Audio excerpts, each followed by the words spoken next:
Hi and welcome to today's session of the Natural Birth Summit. And today's session is titled Techniques for Managing Pain in Natural Birth.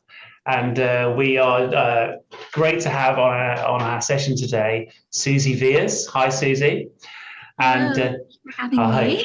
me. And Suzzie is a childbirth educator and the founder of the She Births Bravely, which is an organization that provides comprehensive education and support for expecting parents. Suzzie has worked as a certified doula for nearly 4 years and has supported hundreds of families through their birth journeys. Suzzie's mission is to make parents feel confident and informed to make their own choices as they navigate the journey of childbirth. Is that summarizes it, so, Suzzie? Yeah, fantastic. Absolutely, yes. Fantastic. Well, welcome. Can you start off by telling us a little bit about your journey into where you are now? Oh, absolutely. I know a lot of people come into birth work with years of desire for being here. And for me, it honestly wasn't that way. Before I had my children, I had studied economics, I worked in finance, I was pretty happy with my life. But then I had my first baby, and it kind of threw me into a whirlwind of change. My birth felt a little bit out of control. I didn't know what to expect. I wasn't sure how to prepare. I thought I was prepared. And overall, I would say it was just very, very challenging. And I was pretty much in the camp of, I don't want to do this again. And when Zoe, my first, was little, we started going to this mom's group. I'm sure many people are trying to find their communities as new parents and thinking about life after. And one of the friends I met there was a midwifery student. And so every week, this friend and I would go hiking.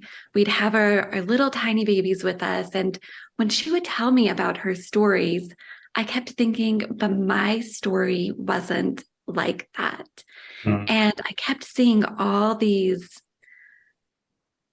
opportunities that I might have had to have felt in control or to have felt like I had knowledge about what was happening that had Right. just passed me by because I didn't have resources and I didn't know where to start.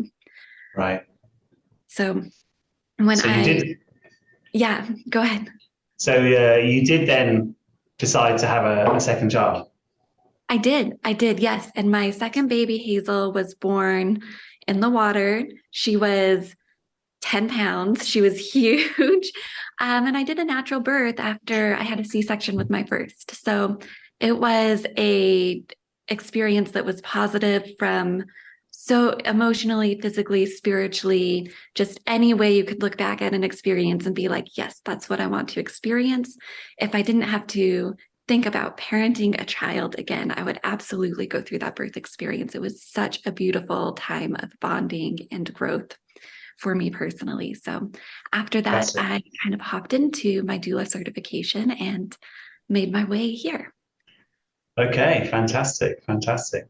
Well, there's lots to unpick in that, but let's get started by talking about techniques for managing pain. I'd like to start by talking about what's the most painful part of labour, which is quite a big question. Yeah. Yeah. I think nearly every family I work with has concerns about how painful is labor going to be. And if you were to take a sample of 10 of your friends, I'm sure they would all have different experiences with labor and kind of rate the pain at different places.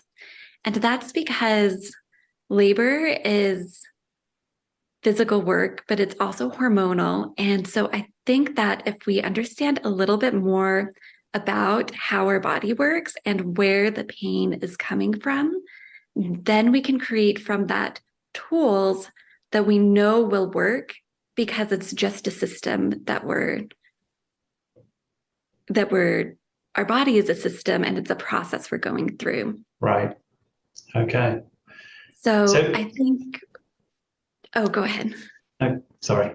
Oh, So, one of the things that people don't realize is that even if, well, first, your uterus is just a muscle, the largest, strongest muscle in your body. And if you think about like doing a bicep curl, it's the same thing. That is a contraction, right? And you can feel the work. And then if you think about, okay, now I'm going to do weights or I'm going to do reps over time, the intensity of that feeling may go up.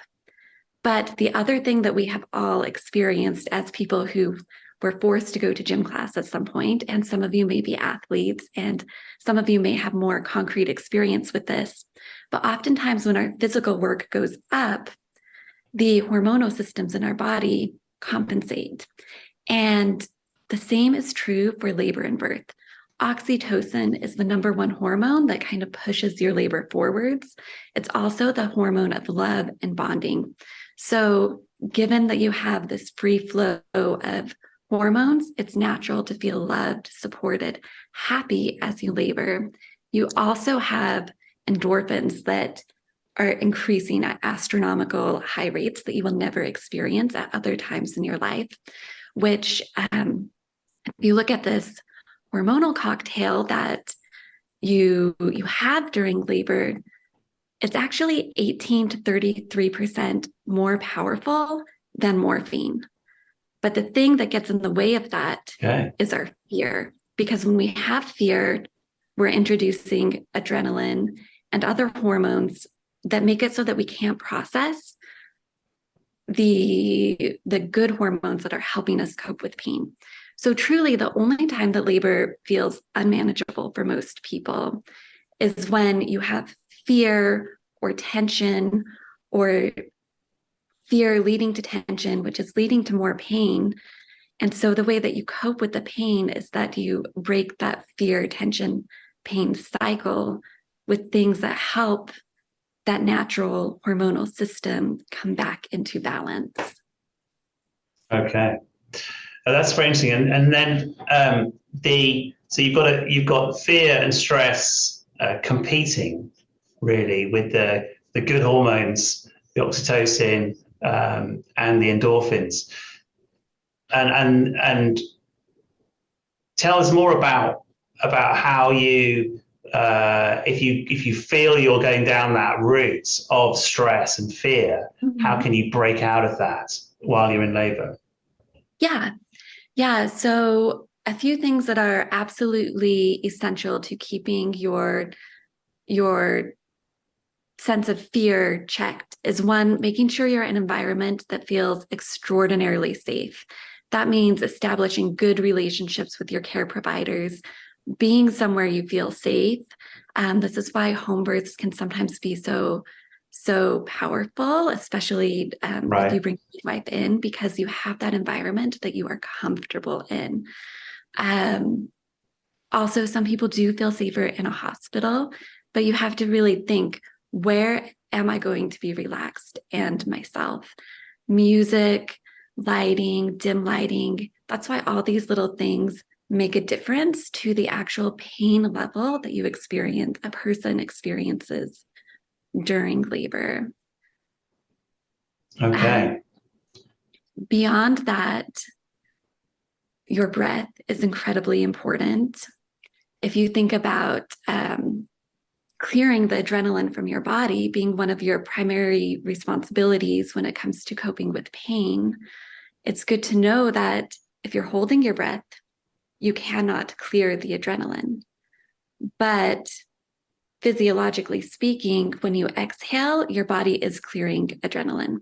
So if you have ever taken a yoga class or done practiced breathing, a breath where you inhale fully, hold for a second at the top, and then long exhale is going to clear that adrenaline from your body and help you come back to a place where your body can manage the pain for you as you move through labor.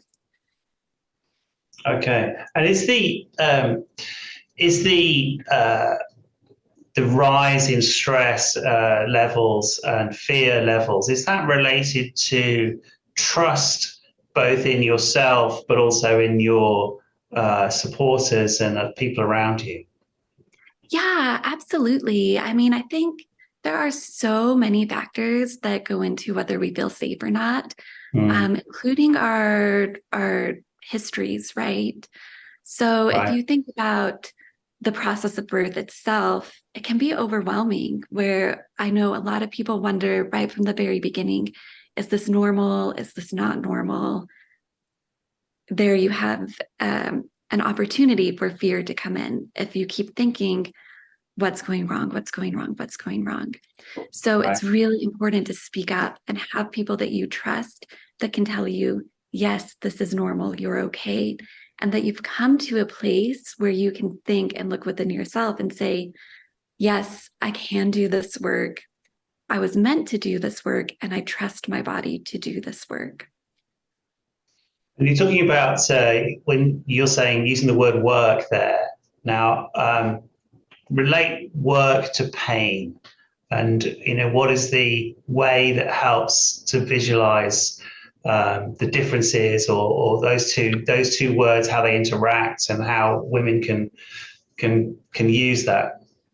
Yeah. I think ultimately it's a shift from thinking about a contraction as a painful moment to a moment of work, right? So instead of Yeah. thinking like, okay, every contraction is going to be so painful, so I'm going to tense my face and I'm going to resist it and I'm going to just fear my way through it, right? You can see I can tense my body so tight that there's no work, but my arms are shaking, especially a Yeah. bicep curl. You can do that.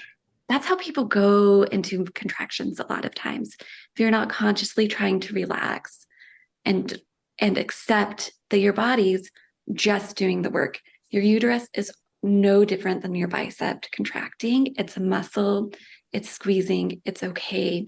It's safe because it's what your body was made to do. Is that kind of clenching? I think you're talking about, isn't it? That's sort of trying to stop the uterus doing its work, or inadvertently, but that's the effect. Is that Right. likely to have impact on the duration of labor, or is it not a factor? Yeah, it absolutely can affect the duration of labor because sometimes when we are really tense, contractions will actually space out because again, all that extra fear and the literally the hormones that run through your body when you're in this state of resistance do interfere with the hormones of birth. It doesn't mean Yeah, that things won't continue, but um, it's that's why unhelpful. things like things that help you cope with pain also help labor progress and um, just keep things in motion. I Right. think also it's why things like one of the things that I think a lot of people are surprised about is one of the best tools for coping with labor is water. If you look at a pain scale of 1 to 10, an epidural will typically drop people about 6 points on that pain scale, whereas water will drop people 4 points. And that's because naturally, when we get into water, that we relax, our muscles relax, at some level, most of us are pre programmed to have already connected water with relaxation. So it lowers our pain scores. We have less use for pain medication, less use for Pitocin or artificial oxytocin to speed up labor. People typically ended up with shorter labors, higher rates of vaginal births, Right. fewer significant tears, and overall greater satisfaction just because you get in the water and your body relaxes. And so there's this great way to support the hormonal systems that are already taking place. Yes, I guess there's a sense of privacy in water that there isn't on Right. on land as well. And Mhm. privacy, I think, is part of feeling safe. Is that right? Absolutely. Absolutely. I mean, if you think about oxytocin as the love hormone, it's the same thing that we feel when we're making love with our partners, right? Birth is essentially an extension of this child that was hopefully created in love and birthed in love, and that hormone that we know can be influenced by how we feel and how we're treated, and how the other emotional states that we are cultivating in ourselves is really that main thing driving contractions. Yeah. Okay. What you've talked about? You've talked about the safe environment, and you've talked a bit about how water can help that. What other tools are there that people can use, or people sometimes find helpful in terms of managing pain in labor? Yeah. So one of the next couple tools I want to talk about all come from this theory. It's called the gate theory, which is that as your brain is kind of taking all these pain signals, that if you can kind of overload your brain with other signals, it distracts it from the pain. Right. So if you are watching videos of moms in labor, you might notice that a lot of people will hold one of those pointy combs in their hands and squeeze it during contractions. Or you might also notice that some people will wear a TENS unit on their back. A TENS unit is basically, if you think about like a little massage chair, and it gives you that little like feeling on your back. It's just giving you that feeling with an electrical impulse. It doesn't hurt. It's not painful, but it gives you that big distraction, right? And the reason that things like that work is because you're loading your brain with sensation that is above where your contraction is. So it's getting to your brain more quickly. Similarly, some people will use chocolate in the same way. It may sound like really silly, Okay. but I've seen some people that have like, will pop a little tiny chocolate into their mouth at the beginning of the contractions and just try to intensely focus on the flavor and the sensation while they just let the wave of that contraction pass them by. And it works the exact same way as far as that information getting to your brain more quickly than the contraction impulses. Wow. That sounds good. And just going back to TENS as a way to reduce the perception of pain, you had a scale earlier on in which you said that on a scale of 1 to 10, an epidural might reduce pain by 6. Getting in warm water and being buoyant might reduce it by 4. Where would you put TENS on that scale? Oh, no, I have not seen any studies where they have specifically asked moms to rate the relief with a TENS unit on a scale Okay. of 1 to 10. From my observation is I would say that things like water are great. That's like a more like heavy hitter, right? Like it's going to give you intense pain relief, quite a significant, maybe intense isn't the right word, but a significant amount of pain relief quite quickly. Whereas I would view the TENS unit as maybe less effective, but useful for a longer period of time. So typically during the more early labor or when contractions are getting consolidated, or if a mom is wanting to go to the hospital for having a hospital birth but can't yet be admitted, can't get an epidural yet, then the TENS unit kind of fills in gaps more early on, where after you're more deeper into labor, then the water becomes like the most effective tool. So you can use both. You can start with a TENS machine and then transition into getting into a birth pool. Right, right. And if you think about like an average first time mom will be in labor for 2 days. If you include like the early You've let the labor. secret out there. Sorry. I know. So, and luckily like the pain isn't the work goes up, right? So if you think about early labor being like a warm up to a workout and then Right. active labor being a workout, you kind of have those two phases of work. But for that early part to go over a day is very normal. Doesn't mean you're in intense pain, but to switch up different coping tools, pass the time, take care of your sleep, energy, making sure you're eating high protein, complex carbs, food that will sustain work. Also, all very important to helping keep that pain level managed. I see more moms move from a natural birth plan into an epidural because of exhaustion than because of not being able to cope with the pain. Right. Yeah. And where does just taking us back to the tools, where does aromatherapy fit in here?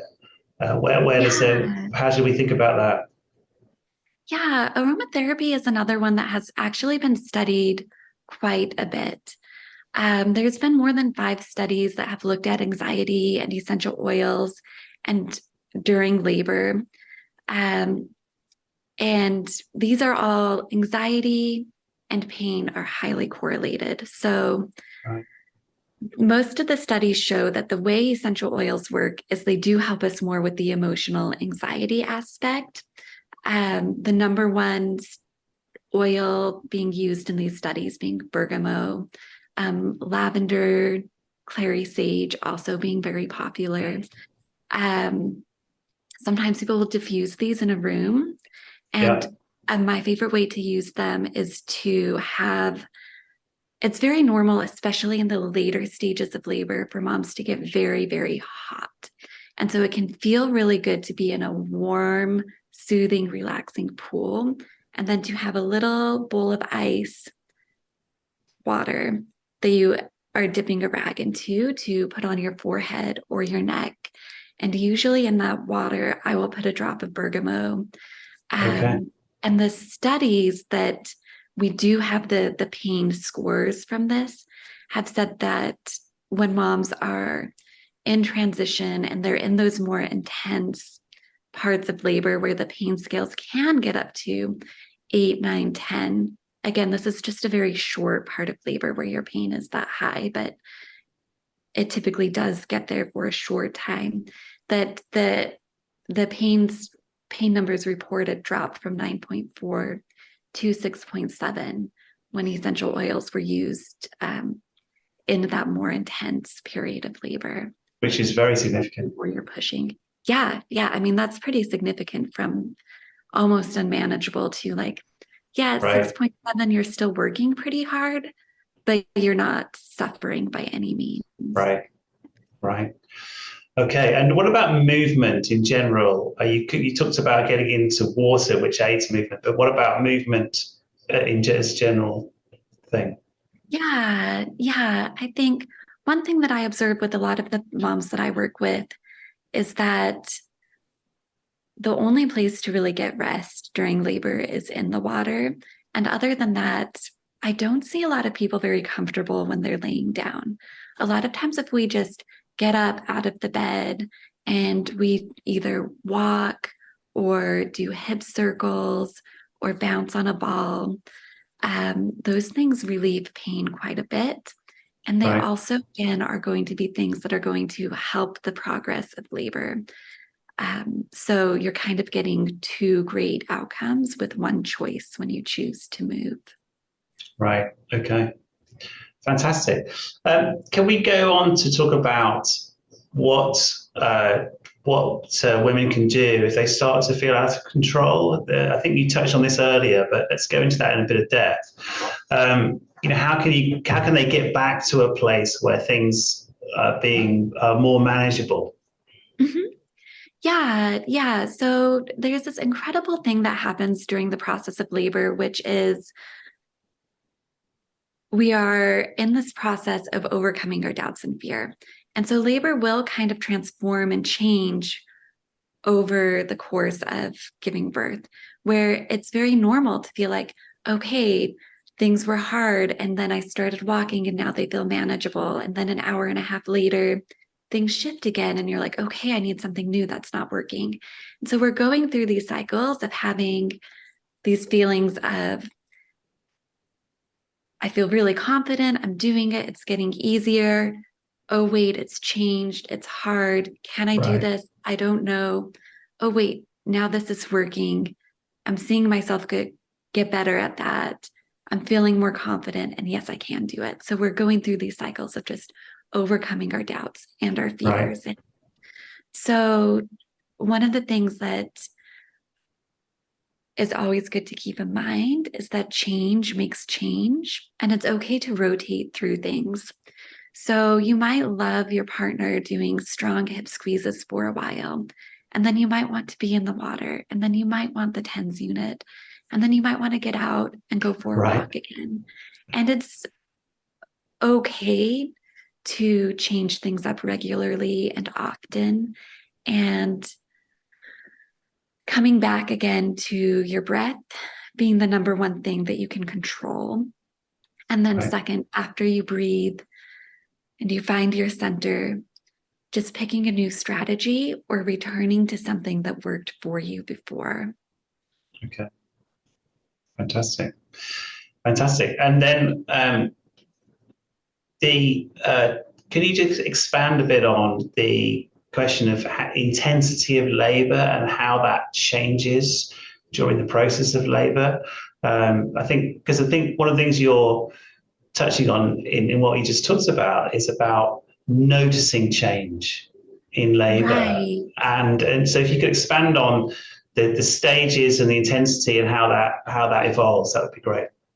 Yeah, absolutely. So I think the easiest way to talk about the intensity of labor is to kind of correlate it to an athletic event. We're all very familiar with the different intensities of a walk versus a run versus a sprint versus a long distance run, Right. versus, any athlete is going to have their warm up, their period of work, and then that intense hustle maybe at the end, right? And we go through those same layers of intensity during labor. So when I talk about labor maybe being 2 days for the average first time mom, the first probably 75% of it is usually quite manageable. Where if you think about walking versus running, you can walk a long time without ever reaching a point of, oh my goodness, this is overwhelming and hard, Right. right? Then you get into active labor, which is more like a run. Your uterus is working harder, it's squeezing more frequently, and it's contracting stronger, just like that bicep curl with a little bit of weight, right? Or a Yeah. walk versus a run. Also, very manageable because as you bumped up in that intensity level, all of those hormonal systems that support that work and give you pain relief also bumped up in their intensity levels as well. Right. Right at the end of labor, when people are hitting transition, a lot of people call this the most painful part of labor, even though I disagree, because I think the only time labor is really unmanageable or extraordinarily painful is when those hormonal systems are unbalanced and you need to, Right. right? We talked about that. Yeah. But the most work that will be done in the shortest amount of time is transition. Yeah. Moms might take, 0 to 5 centimeters can take a few hours to a couple days. You're in that really light, easier part of work. 5, 6, 7, 8, 9 centimeters. Most people will do that in under 12 hours. So some even less. Then when you get to 8 to 10, you make this great leap where in 15 minutes to 2 hours, you're going 2 full centimeters if we're counting versus on dilation. Yeah. And of course, not everybody is the same. And there are outliers of some people going very quickly and some people taking pauses at different parts of labor. Right. But if you want to think about the warm up, the work, the sprint, and then once you get to pushing, which is the last thing you really have to do, you get this whole adrenaline reset, and you get to do this new thing that you've never done before, which is you get to be really active in the work. Where during the dilating part of labor, you're trying to relax your body, you're trying to relax your mind. You're doing things that mainly try to make you stay feeling safe, and you're essentially surrendering to the process. Right. During pushing, you're very involved, so most people like that part of labor. By the time you get there, they like that part of labor better. So if you can get there, it's usually like, yes, you're going to make it to the end, and you know that, and you can have that confidence for sure. Right. Okay, fantastic. A lot of that, the things you talked about there, there's a sort of it's assumption about support in the room.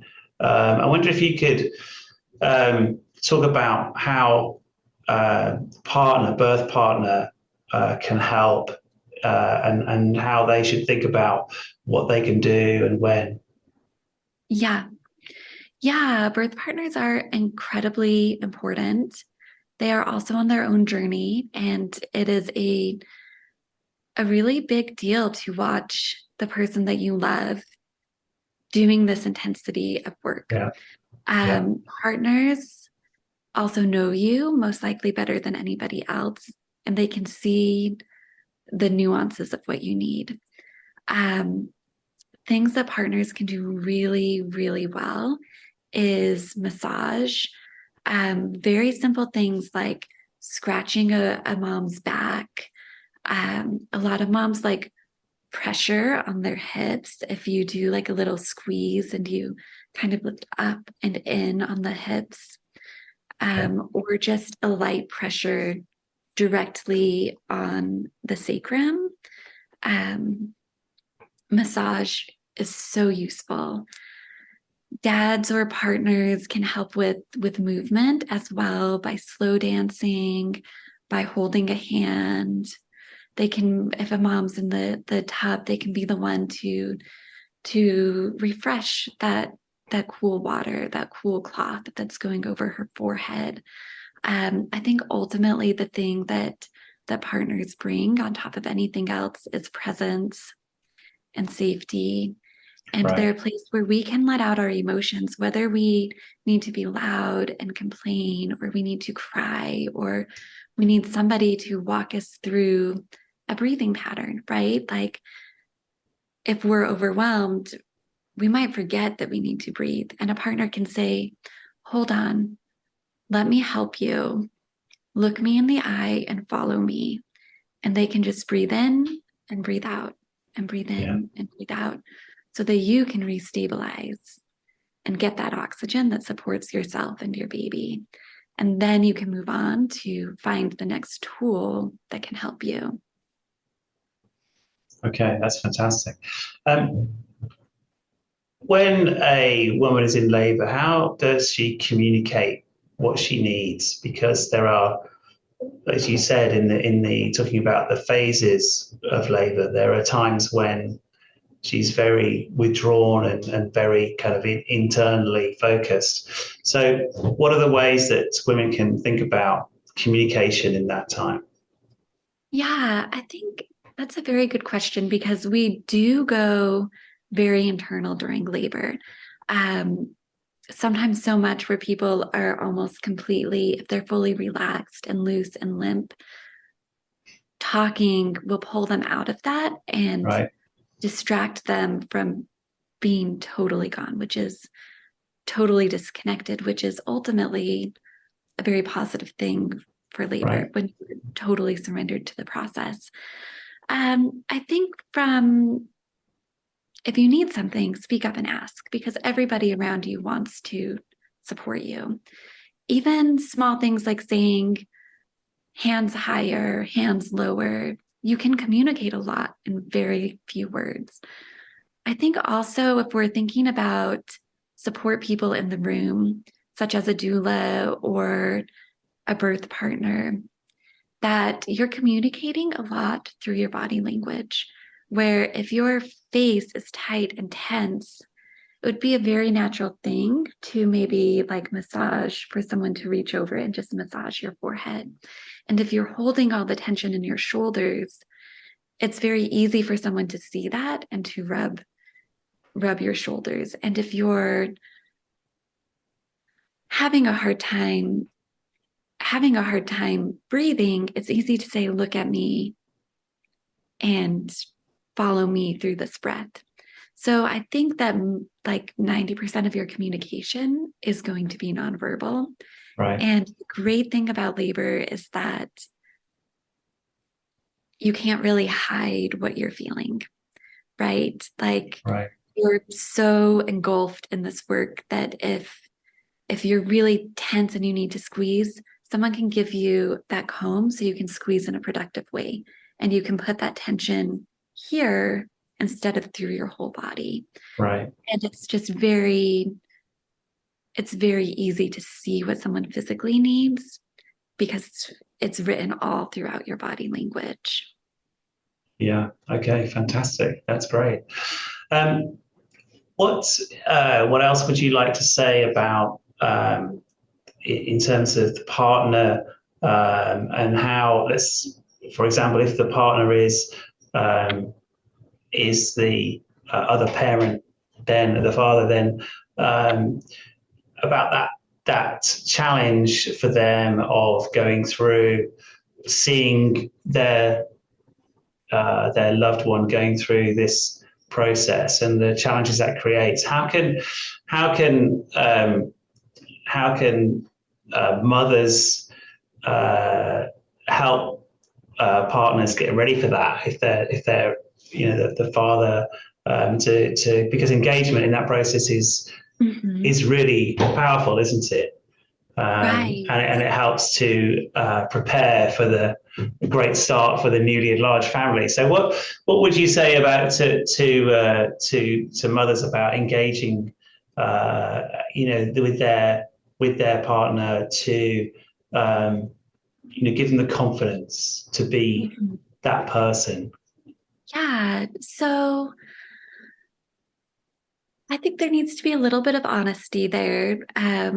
Honest conversation between the two parents of, I know a lot of times when I'm hired as a doula, it's because the birth partner doesn't want that responsibility of having to make sure everything is okay. And they want to be able to be present, but not necessarily responsible for knowing exactly what to do next. Right. And I've also had some birth partners that really educate themselves about the birth process and are very capable, confident without any outside guidance. So there needs to be some sense of self-reflection. But apart from that, very important for birth partners to also establish a trusting relationship with whatever care providers and support people you're bringing into the room, whether it's your midwife or your doula.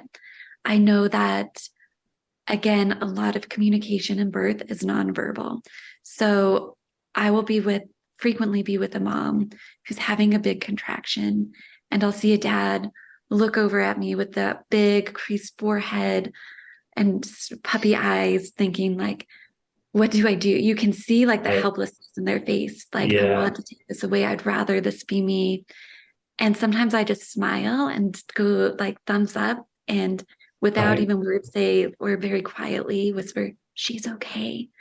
And you can see that tension just leave their body, and they go back to what they're doing. They go back to the hip squeeze. They go grab a glass of water for her, and they come back to that very tender and loving care. But just like us, where we've talked about that hormonal shift, dads can also hit that fight, flight, or freeze response too, and the uncertainties of labor. So just making sure that a dad, or I keep saying the word dad, and I apologize, all birth partners, they come in many, many different shapes and types of relationships. Making sure that the birth partner has somebody that can talk them through their own fight, flight, or freeze response, because typically they can process that really quickly. They just need somebody they trust to say it's okay. And then they turn into these spectacular support people who are involved and who are saying, follow me, and who are leading and guiding a birthing mother through the next steps, but they have to feel safe in the process as well. So I think you're encouraging then birth partners to attend meetings with providers, with doulas, with other people who will be involved. Right. That's, I think, what you're saying, isn't it? Just to be as actively participate in that process leading up to the birth, because then you're more likely to have the trusting environment and safe place that is ideal for the mother as she goes through labor and birth. Right, right. And ultimately being very present. I was at a birth last week where we had been laboring for quite a while. It was like 2 or 3 in the morning, and the mother just was like, I am so tired, I need rest. So I know I said we tried to move a lot, but in this case, because it was the right thing for her, she laid down and I did a little hip massage. And the dad pulled out a book of poetry and started reading to her these just beautiful, beautiful poems. And I can guarantee you that, such a simple thing to do. But in that moment, you could just feel the love and the bond between them. And it was so potent and it was so powerful that looking back, when they look back at that experience as a woman who needs to feel supported, you will never forget that type of love and that type of kindness extended to you in a time of challenge. Right. Yeah, that's beautiful. Well, I wish I thought of that one. Yeah, excellent. This has been fantastic. I really appreciate you sharing these wonderful tips and experiences. Is there anything that you'd like to explore while we're here before we go on to the next part of the conversation? No, I think just overall encouragement to mothers and all parents that your body is made to give birth, and it's a process you can trust, and you absolutely, as a parent, have every skill inside of you that you need to navigate it. And there's so embrace and trust and keep fear at bay. It's the main lesson I think I'm hearing. Absolutely. Fantastic. I think your tips for the partner as well were really fantastic. So thank you for that. We are going to bring this to a close by talking about what people can do if they want to know more about what your work and what kind of things you do and what's available to them. So where should people go to do that? Right. My website is shebirthsbravely.com. If you want to kind of follow along, I do have a free birth plan challenge. It's a 5-day challenge where every day you get a little tip for how to create your birth plan, a template, all the choices you have to make, how to use it as you're communicating with your care provider so that you can really. We've talked a lot about how important trust is, and I think the magic of a birth plan is not that you have a plan, but you've established a tool that can help you communicate really clearly with your team and help you ask all the questions that you might not think to ask and have those conversations that build trust and respect and help you get what you want at the end of the day. It's totally free. Birthplan.shebirthsbravely.com is where you can get that. And I would love to hear your birth experiences for the moms that are going through birth soon. Fantastic. I do. I love that name, She Births Bravely. That sums up a lot of the things that you talked about, and it's really wonderful. Thank you so much. And so, tools to build a birth plan available at shebirthsbravely.com. Thank you so much, Suzzie. It's been a pleasure, and I wish you the best. We will stop here. Thank you. Take care. All right. Thank you. Bye. Bye.